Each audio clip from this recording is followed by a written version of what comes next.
Hello everyone. Thank you for joining MediaNama. A few weeks ago, we did a story on Prasar Bharati sending out copyright claims to independent journalists for using short video clips of their content that showed parliamentary proceedings and parts of the speeches of Prime Minister Narendra Modi. Now, despite us working on this story, we still have a few questions that are sort of left unanswered for us. For example, we know that laws in the parliament are under the copyright ownership of the government, but we don't know what happens with the bills that come before the laws. We don't know how the MPs navigate these copyright policies, and they are the ones who talk in the parliament. And we also don't know why government copyright exists in 2023 in the digital age. So we thought that before we go ahead and answer some of these questions, it would be more pertinent to discuss why it's important to talk about government claiming ownership on parliamentary proceedings. And this is important not just for journalists, it's important for citizens as well. So to understand this topic, we have with us Meghnad S, if you don't mind me calling you that. Yeah, for sure. Hi Meghnad, thank you for joining us. Meghnad is a digital media journalist and a public policy professional with over 11 years of experience. He also is the creator of a YouTube channel on a YouTube show, that is called Sansad Watch, which he says is the first show that covers parliament and public affairs. So once again, thank you, Meghnad, for joining us. Um, Thanks. Now, to start off, can you just give us a short explanation of sort of why you are keen on sort of covering Parliament in the first place? Yes. So the new avatar of Sansad Watch is called Parliament Watch. It's on my channel on YouTube. So I started covering Parliament essentially in 2017. But that was a very broad sort of area to cover. So my idea was that the first thing I need to do is tell people why the Parliament matters, why democracy matters, how government works. So all of it started from there because I have an experience in Parliament. I worked for 7 years with members of Parliament earlier. And I wanted to sort of demystify the whole institution, because what happens is that we tend to keep Parliament as an institution on a pedestal. Usually it is one of the forums where we hold our government accountable. But it's not that simple in our heads. It's usually this whole my bap culture that we come with, this whole authority figure culture that we come with, and we are essentially always sort of saying, oh, parliament mein badi cheeze ho rahi hai, ye ho raha hai, wo ho raha hai. I sort of wanted to demystify that and make it more relatable for normal people. uh, the legal language is scary.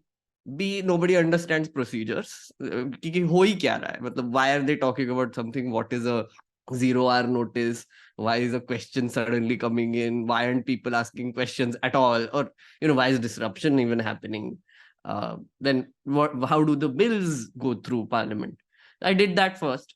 Now I'm actively watching Parliament and talking to people about it.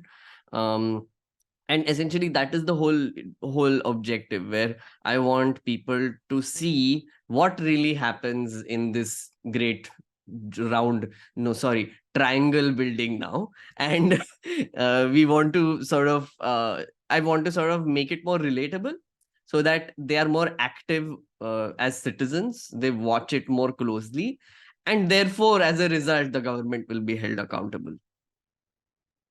So, do you record the parliamentary proceedings and then look at them in hindsight, or do you analyze them as they go along?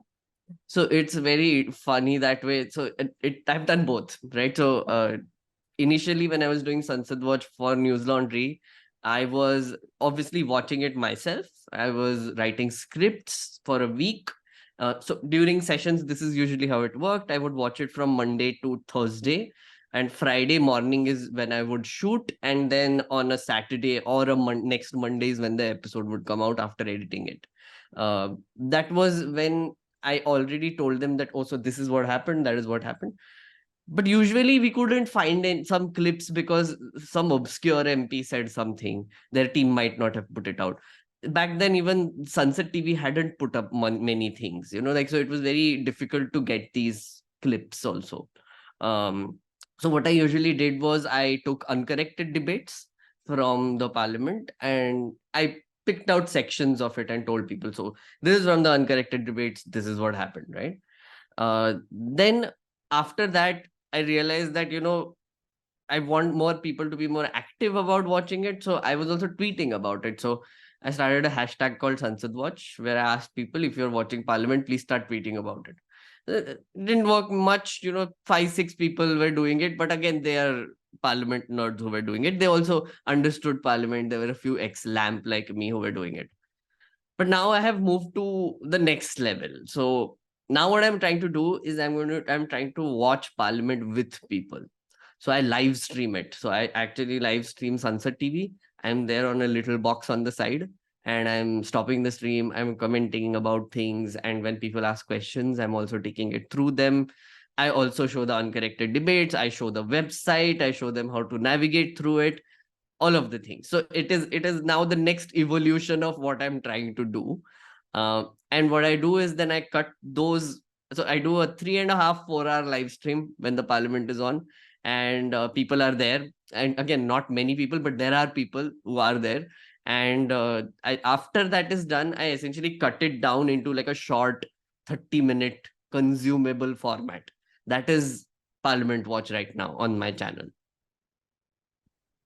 And either before or after Parliament Watch, have you received any copyright claims or faced any friction of the sort? So before Parliament Watch, I have received two actually. One, I removed the video only. I removed. I was streaming the Republic Day parade, and I think I don't know exactly if it was like some song that was being played during the parade while people were passing, which got me a copyright strike, which makes perfect sense. Yeah. But or was it something else? But my stream was taken down by YouTube. I was live streaming the parade and commenting on it, but it was taken down by YouTube. But I was like, okay, new channel, let's not mess around too much. Back then, I didn't really bother much. I was not taking YouTube very seriously. Again, it happened when I was like this August, when I was trying to show Prime Minister's speech or the Independence Day speech that he gave. I was trying to analyze it live, right? And Prasar Bharati sent a copyright strike, but that copyright claim they sent. Big difference. Um, Do you just want to explain quickly the difference if you want? Yeah. Right. So from YouTube terms, simply copyright strike is when YouTube is essentially saying that you have stolen someone else's work and you have to take it down. That is it. The channel has said that you have to take it down. And 3 strikes and you're out. Or the channel gets three claims and you're out. You can dispute it. 3 strikes and you're out. If you dispute it, you can like YouTube watches your behavior, and based on that, they essentially take a call. The second is copyright claim. So that usually happens on monetized videos. When you are monetizing the video and you are taking ads on it and you are using someone else's work, so the person who has created the original work, YouTube's algorithm actually identifies it and sends it to them, a notice to them, so they can claim it. So essentially, if they claim it, the ad revenue goes to them, not to me. So if I create something and I get a claim, then it goes to them. So in August, Prasar Bharati sent me a claim, and strangely enough, I had monetized that one. So I was like, why does Prasar Bharati need my money? My channel is not that big. It's like, what is happening? But but I just made it. I just myself made it, demonetized it. I was like, मुझे नहीं देना है पैसा इनको. So your initial reaction was "मुझे पैसा नहीं देना." Yeah. I mean, like, it was a little ridiculous when I saw it, because see, the thing is that I understand other YouTube channels sending claims to me. I used a Ravish Kumar clip, for example, in one of my streams, and I put it out as a thing also on women's reservation. He did a very good, section on history of women's reservation bill. It's a good 1.5, 2 minute section. I'm pretty sure Ravish got like a notice. Someone is using your content, etc. But it's also clear that he didn't decide to claim it, right? If he did get the notice, he didn't decide to claim it. He did nothing about it. Another thing I wanted to point out was, now that we are talking about monetization on YouTube, when I upload the video, YouTube does two levels of check. One is, of course, they look for something inappropriate. If there is anything inappropriate, they will not let you publish it. The other is they do a copyright check. So they do a check where their algorithm goes through, I guess, a giant database of content and try to identify if you are doing any violation. And if you aren't, then there is a tick mark that comes for both. Right. So that takes around half an hour after you upload the video. Again, depending on the size of the video, but about half an hour is how much it takes. And then you can essentially publish it. So all of my videos till now have had green checks, right? Even the one that I was doing, which was showing Modi's, again, that was a live stream, right? So there was no way to tell if it was copyright violation or not. That was flagged post facto. But all of the videos that I put in, just videos that I put in, not live streams, those have that checks that it goes through. So there are times when there is one incident where I had put up one video, and then one of the little bit of songs that I had used or something got like a copyright alert. So I had to edit that part out. But YouTube is good with that. So I hadn't even made it public. I saw that, oh, fine, okay, this one is a problem. So I cut that out. I inserted something else and I put the video out, and now it's fine, right? But with live stream, you can't do that. So that is what I've been trying to find a workaround.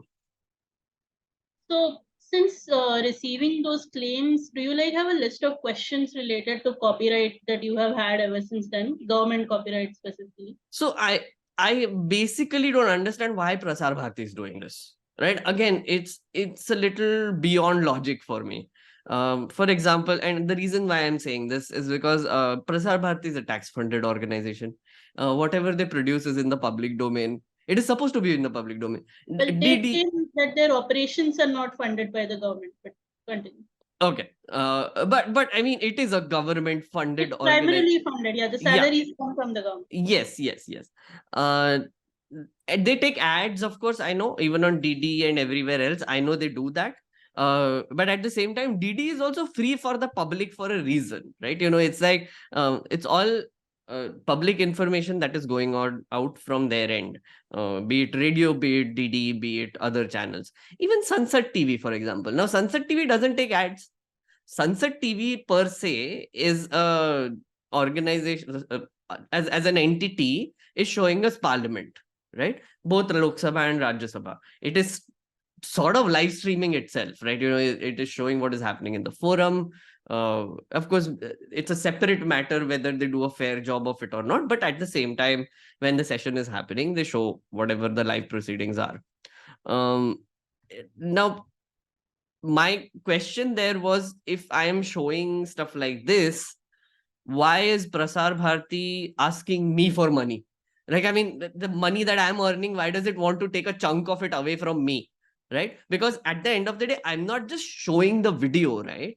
I'm doing commentary on it, which is fair use, right? So just to explain to the audience, if I'm taking the complete Independence Day speech and putting it as is on my channel and then monetizing it and earning money from it, that I understand can be a violation of copyright, But what I'm trying to do is I'm showing chunks of his speeches. I'm trying to explain to people what is happening. I'm trying to pause it, and then I react to it. I explain what happened, and then I go on, right? If that be the case, then I'm essentially doing fair use.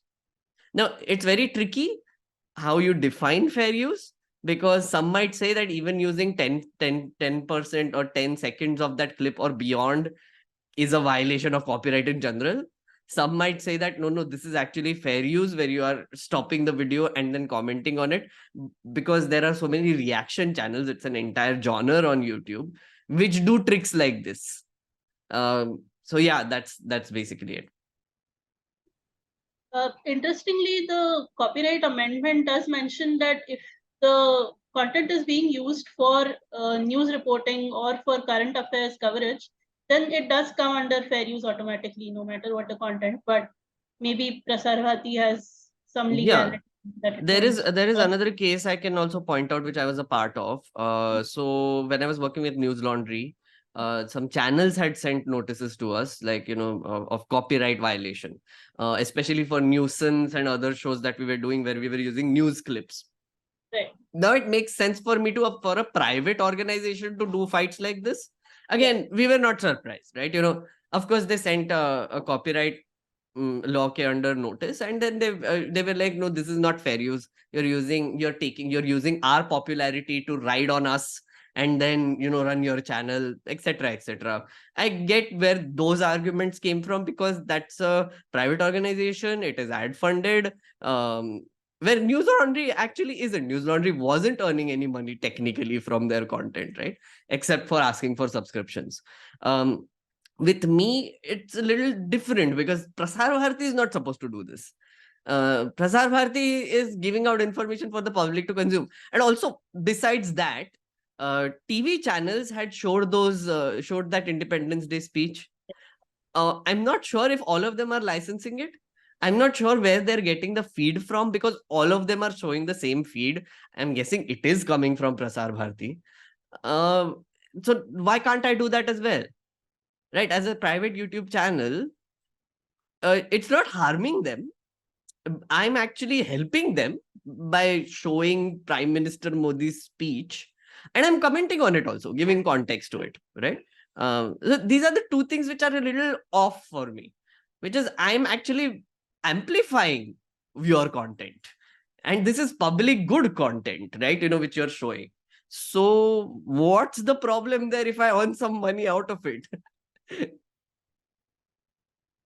Should definitely ask that or tweet that to Prasar Bharati. Yeah. But another larger question that sort of comes to my mind is, you worked as a journalist and now you're working in your own capacity as an individual. Yes. So now, to what extent does government content sort of come into your purview, be it as a journalist or as a YouTuber? How important is it to you that government content like this should be open for the public? Oh, it's very important, right? I'll give you an example. So since I got that Prasar Bharati strike, I have been trying to find workarounds to figure out how I do not get these strikes, right? So clearly, again, it's not a strike, it's a claim. Please, I keep confusing the term sometimes, but it's a claim, it's a copyright claim. I mean, of course, I don't want strikes also, but I'm talking specifically about claims. Now, the thing is, the claims only come when you monetize your things on YouTube. So then I decided to not do that. So now what I'm doing is, as a workaround, what I'm doing is, all these 3.5 hour, 4 hour streams that I do it behind a paywall. So I have a membership button on my channel. You can join as a member. And once you are a member, I will do these live streams just for the members. So it's not open to public. It is not open to advertising. I'm not taking ads on it, because while I'm doing it, I'm watching literally 15 to 20 minutes of speeches at a get-go sometimes, where someone is saying something, and then I pick out like a portion of it. But what I now do is I take that live and I sort of figure out, oh, okay, so this is the cut that will work, and this much speech I can use in it. So I don't use the entire speech now. I don't use it. I show like a little bit of it, a sentence of it, the end sentence before I start commenting. And then when I put that out, that is what I monetize as for the general public. That is my workaround right there. Okay. So The the entire thing, video, right? Like dealing with the entire audio visual. yeah. Yeah. I mean, so this is my workaround that I'm trying to find beyond, like, so that I don't get claims, right? And I can still show what I want to show. So, but I shouldn't have to do all this, honestly speaking. The reason is I'm trying to make Parliament fun. I'm like, there are like about 30 people watching. Okay. And it's on a work day. It's live, right? So it's like 11 o'clock in the morning I start, and there are around 30 people who are on my stream. They're watching with me. They're asking questions. They are having debates and discussions, and they're telling me, oh, can we look at this? Can we look at that? Basically a bunch of curious people, right?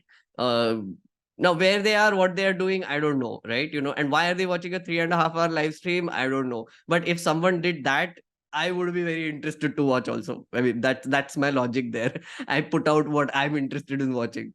Now, these people are essentially getting a view of parliament which you wouldn't otherwise get. Sunset TV, as far as commentary go, is very bad at it. Like they're very chaste Hindi they use. They're not at all relatable. They will be very biased towards the government. The proceedings would be very strangely covered. There is no context. Nobody is giving any context to what is happening. So while demystifying parliament in that sort of journey, I'm doing this for that, which is I'm showing them the speeches because I also want them to see how it looks, but I also want to give a layer of commentary which will help them understand what is happening, so that they find it more relatable. So in a way, I'm making parliament more accessible, I'm making it more fun, and that sort of thing should be allowed, because this is public service, essentially. In my eyes, this is public service. The only reason why I'm doing this is because I feel more people need to watch parliament. More people need to watch parliament because more people need to hold our government accountable. And a lot of things happen in parliament which you need to watch to see if they are being held accountable. Can you give us some examples? So, for example, right, like these speeches. So, women's reservation bill that happened, right? Special session was called, right? Special session के 2 दिन में पहले 2 दिन में I'm talking about just generally what people might see happened. Special session was called. 2 days they were doing Nautanki, where Modi ji was speaking first. Then there was like this whole shosha about old parliament memories, etc. Second day there was this whole march that they did from old parliament to new parliament. Then there was a speech given. Then suddenly they brought in, out of nowhere, the women's reservation bill came in, right? After that, for 2 days, they discuss in Lok Sabha on one day, pass it. Rajya Sabha in the second day, pass it. That's all, done. And then they were supposed to end the session on Friday. Instead, they just ended it on Thursday, right?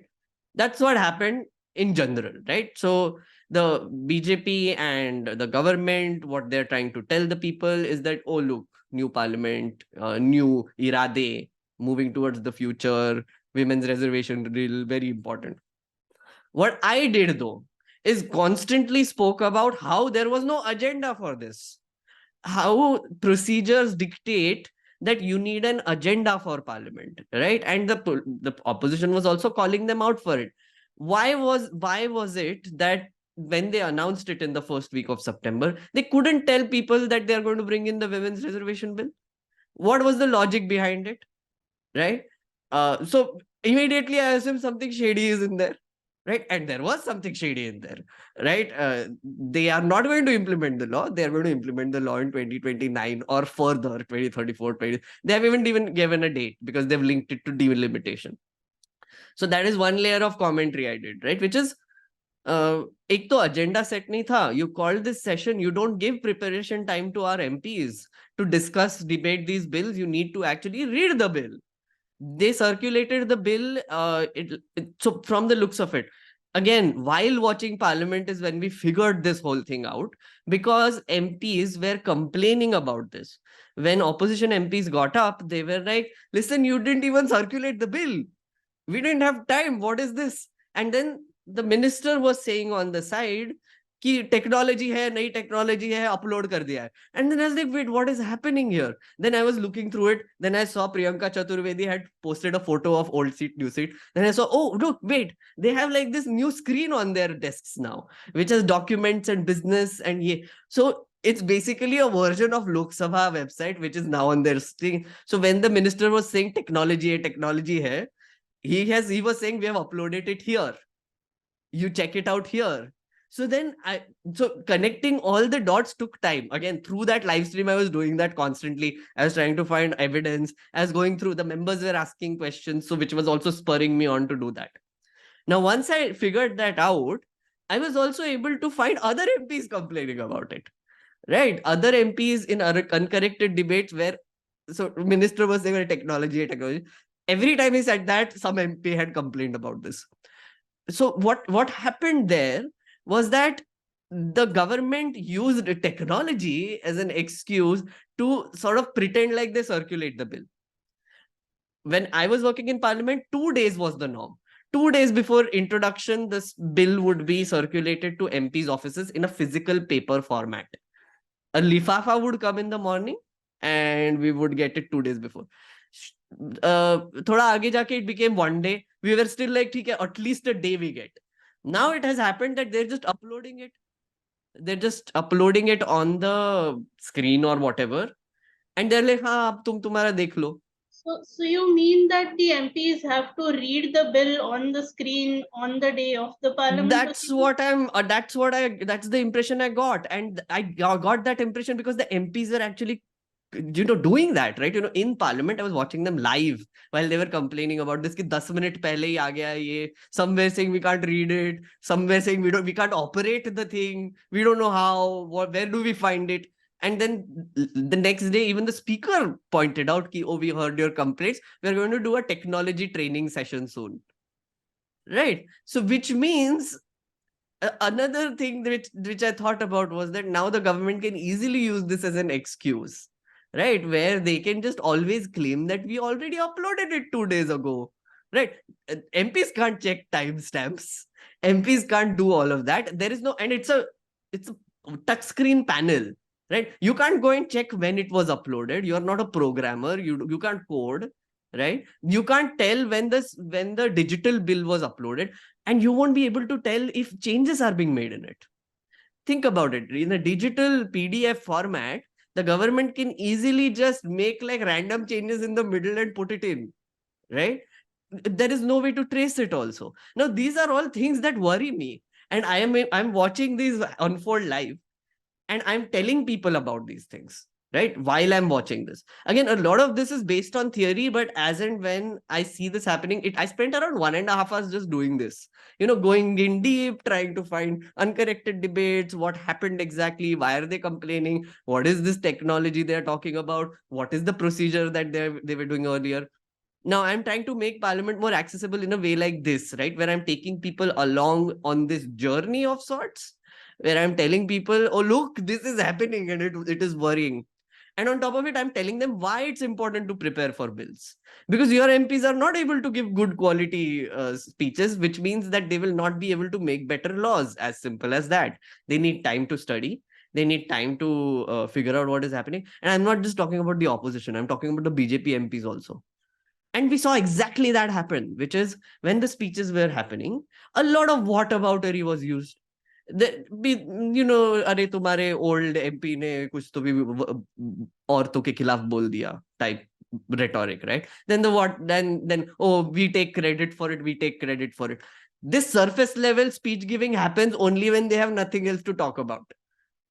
If they would have deeply studied it, they would have gone through the history, they would have gone through some studies which are done in other countries, they would have seen what is the impact of it, they would have understood the nuances of what is good in it, what is bad in it, right? The question of using women as token candidates, right, very rarely brought up, right? Because I mean, of course, it's an existential thing for them also, but at the same time, I would think that if they had gone through a lot of research earlier, some of them would have spoken up about how it would be misused.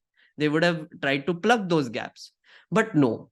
The second thing is the government was in a mighty hurry to pass this. So they just gave a day of discussion, disallowed amendments, and passed it in both houses and adjourned the house. So even the agenda they had given earlier was not followed.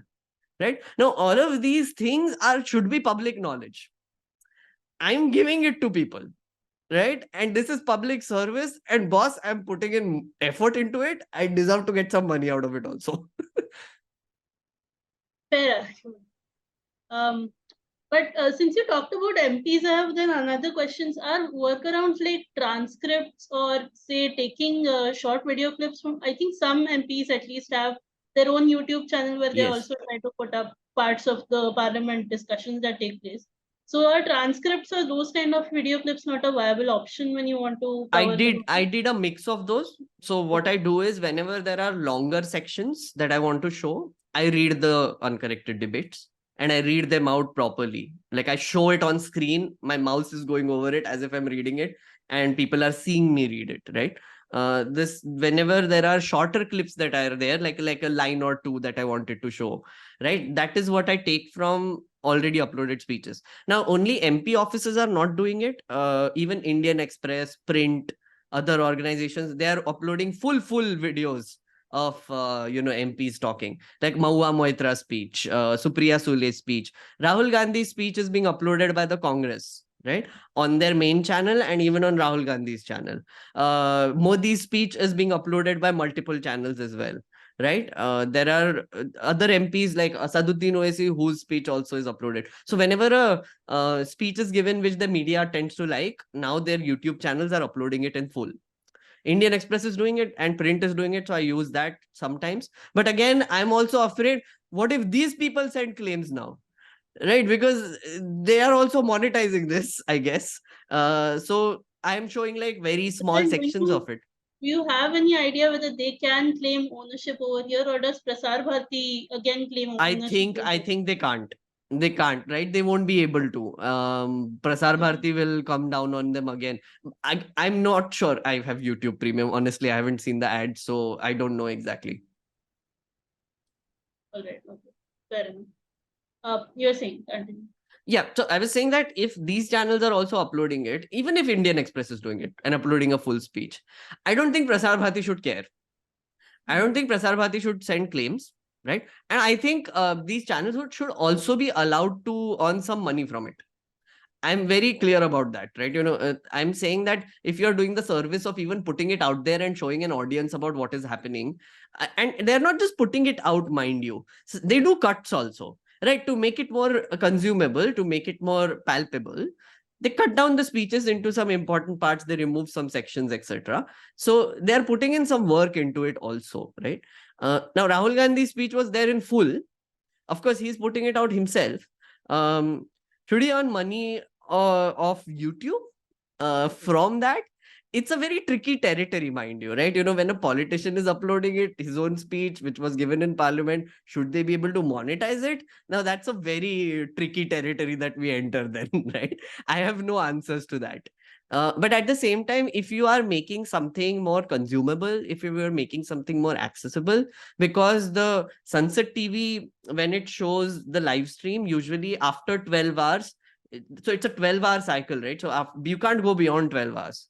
You can't go beyond 12 hours. So which means that someone was there recording it properly, the speeches, and then they put it out, right?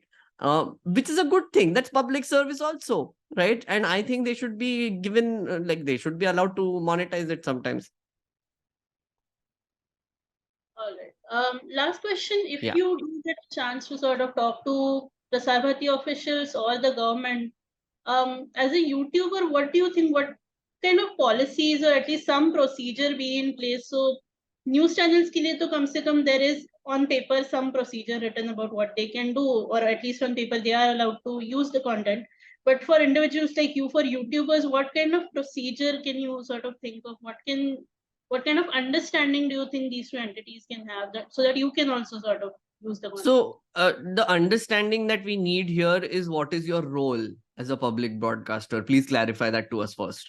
Essentially, if you're saying that TV channels are allowed to show all this, but we aren't, that is extremely unfair. It doesn't make any sense. In fact, we will get way more, we can show it to the audience in a way where they can get way more value out of it, right? We can show it to the audience in a way where we are pausing the actual video, we are commenting on it, we are giving you some context, then we are continuing, we are doing all that, right? Which is making your videos more consumable, which is making your broadcast consumed more by public, right? Because the point of Prasar Bharati, the point of why the government runs broadcasting channels at all, is because they want to show what is going on in the government. They want to, of course, they want to do some propaganda, but also they want people to have information about what is happening. They want to show them what is happening in parliament. They want them to show what the prime minister is saying. They want them to also have like some updates about what happened in cabinet meeting, etc., whatever. Now, if I'm showing that in a different way, the same thing, if I'm using and I'm making it more consumable, I'm putting in my work and effort into making it more consumable. Again, it can be critical. I'm saying that it doesn't matter whether I'm critical or not. It doesn't matter whether I'm, calling you out on something or not. The fact that I am actually adding a layer of commentary on top of it is effort being put in, which makes your content more consumable. If your overall objective is to give information to people, I'm helping, boss, right? I'm, as a YouTuber in my own small way, on my own small channel, I don't have that much reach, right? I am helping you by giving it to my audience, which I'm gathering with painstaking difficulty every day. So this is what I want to tell them. The logic behind it doesn't make sense to me. Why are you putting claim on me and taking my money? Right? Because I am genuinely putting in effort. If I was just showing their broadcast randomly and putting ads on it, sure, you can still say that, okay, that's not fair, you're just taking money, this is a way to make for you to make easy money. I get that, I will buy that. But the next part I don't, which is, like, I'm making it consumable, I'm giving commentary, I'm putting in my own work. All right. Thanks, Meghnad, for explaining exactly why covering Parliament is so important and what are the challenges that come in when you want to cover Parliament. Absolutely. It was great talking to you. Yes. We have some things going on in the back end, still figuring out what we can do about copyright to cover copyright policies as well. So for our viewers as well, thank you for joining us, and do tune in to MediaNama whenever you want to know more stuff about copyright issues. Thank you, everyone.